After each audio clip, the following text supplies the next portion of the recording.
Hey guys, MGH here. Welcome back to my Monaco career mode, and this is the first episode I'm doing where I am recording the commentary after I've got the gameplay. I thought I'd do a non-live one for today.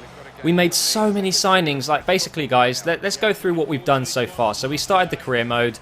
I purposely left Monaco in League 2 just so this series would last longer, at least an extra season, you know, because I'd have to fight for promotion, blah blah blah. At the time I didn't know it'd be so difficult to buy players, obviously, and that is the next thing we should talk about here. Buying players was it was pretty difficult. I think difficult's the wrong word. It was impossible, pretty much. Bringing players like Company, you know, all the other players that are world class already at really big clubs to League 2. You know, it wasn't happening, and it never would happen. Even though in real life it's obviously happening right now. Monaco are just buying players left and right. You know, they've just spent an insane amount of money on Falcao and Rodriguez and Moutinho, of which I put in the team already. But in this game it's different. It's all coded. You know, you can't just throw money at players and they just sign. You know, I've seen some examples of other guys trying this career mode out in their own time. And a guy linked me a picture of some of the wages that he was paying his players, and they were just like incredibly high. And what a goal, by the way, from Barazai. He's looking like a very decent player. One of the only players in the actual squad that I'm actually going to use for a bit. But yeah, basically, guys, I had to build a temporary team just for League 2. So in total, I think it was 90 million to spend when we made this decision together, and read all of the comments. I kind of like produced a list of loads of players that I was happy to buy, and Sissoko, look at him, powerhouse going through there. And I managed to get quite a few good signings. So if you do want to go back and watch the last 3 episodes, that would be awesome to catch up, or if this is the first one you're watching. But what I will say is YouTube is a little bit broken as I'm recording this. I just watched my last episode, and it's like one frame, the whole video, but you can still hear me doing the rest of the video. It seems to be kind of broken. But anyway, this temporary team is pretty cool. I just want to say, don't be... another great finish from Bajrami there. Another player who seems pretty decent. He is a winger, by the way. I was just playing in the middle there. I don't want people to be disappointed because I'm in League 2. A lot of people were leaving comments saying, you know, why don't you just restart and put them in League 1? I want you guys to know that this is going to be totally worth it. I really like signing players in career mode.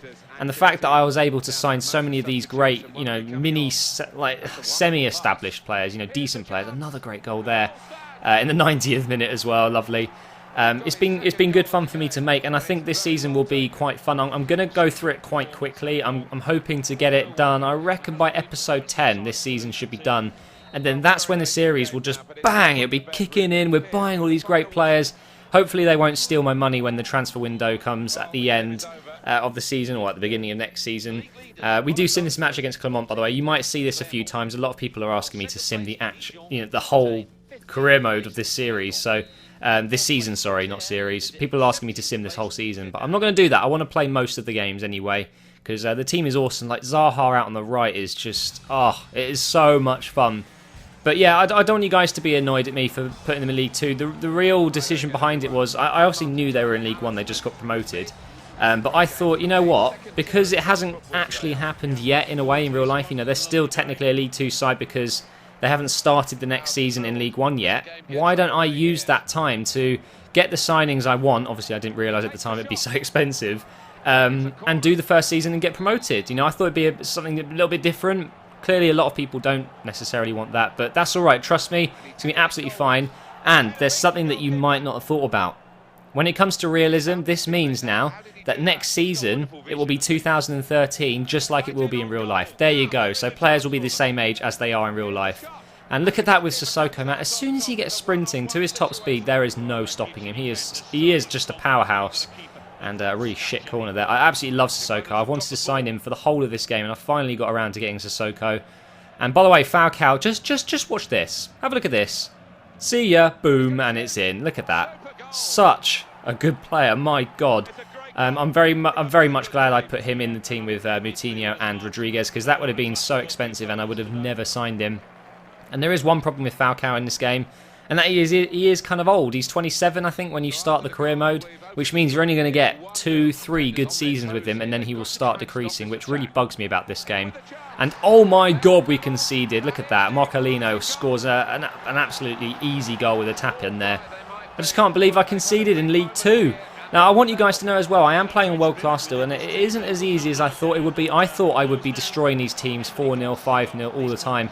But actually, some of these teams are pretty decent, and I'm struggling in some cases and leaving it to the last minute. And like this game, again, leaving it right to the end here, trying to get that winning goal. Falcao gets the ball here and just cuts in on the left. Beautiful touch. And that gives us the victory. 82 minutes in, and a 90-minute goal in the last game as well. Very lucky. And there we go, we get the 2-1 victory. Now, Falcao has been like the star of my team. But what I will say is, without Rodriguez sitting behind him and Barazite, it's been, I'd say, a gift for him, if you know what I mean. It's not just him scoring loads of goals, it's all the assists he's getting and given to him as well. I decided to change the boots on Barazite, by the way. He had these real, like, crappy, generic purple boots. I wanted to give him some lovely Lionel Messi Adidas Predator boots anyway. Here's Zaha. I wanted to show you this bit because even when he's jogging, he seems quicker than everyone else. It's absolutely amazing. I think Zaha is one of my favourite players in this game now. And look at that from Falcao. I mean, I never would have thought I would have scored that. The angle was not right, the power wasn't right, but I managed to squeeze that in the bottom right. The keepers are dreadful in League 2, they really are.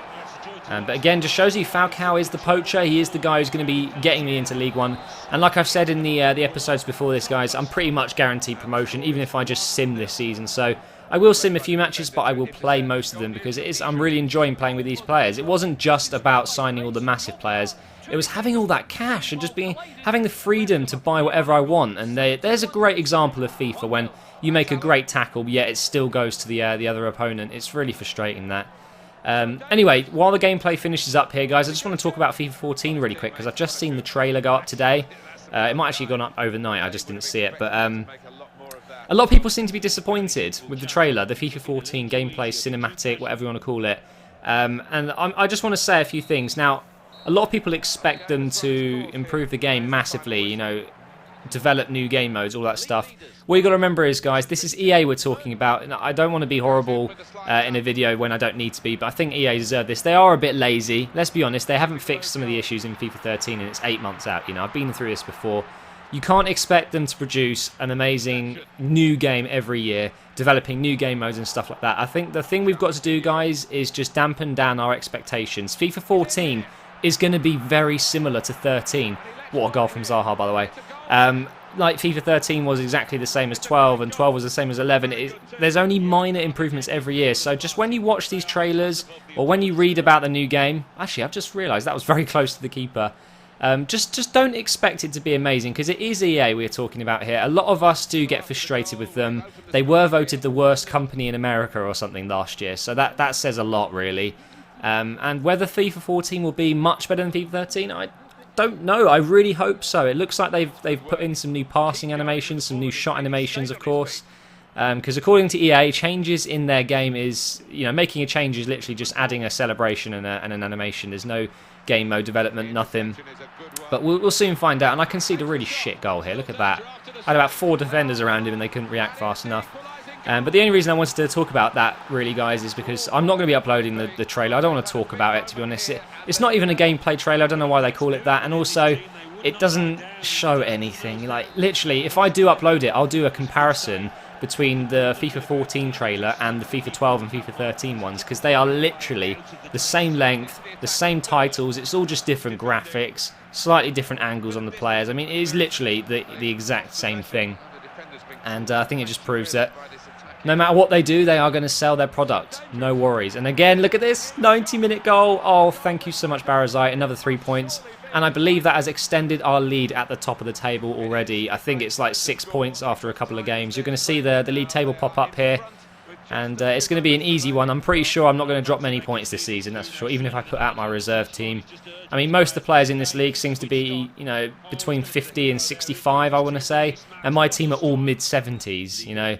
And there you can see, after 10 games, we've won 9, drawn 1, lost 0. We've only conceded 6 goals whilst scoring 22. We are 8 points ahead after 10 games. It's going to be an easy one, guys. We're going to speed ahead to the January transfer window. Let me know in the comments below, who should I buy in the January transfer window? Should I try and sign a mega star again? Or should we just go for some more players like I have been signing? Thanks for watching, and I'll see you tomorrow for another episode.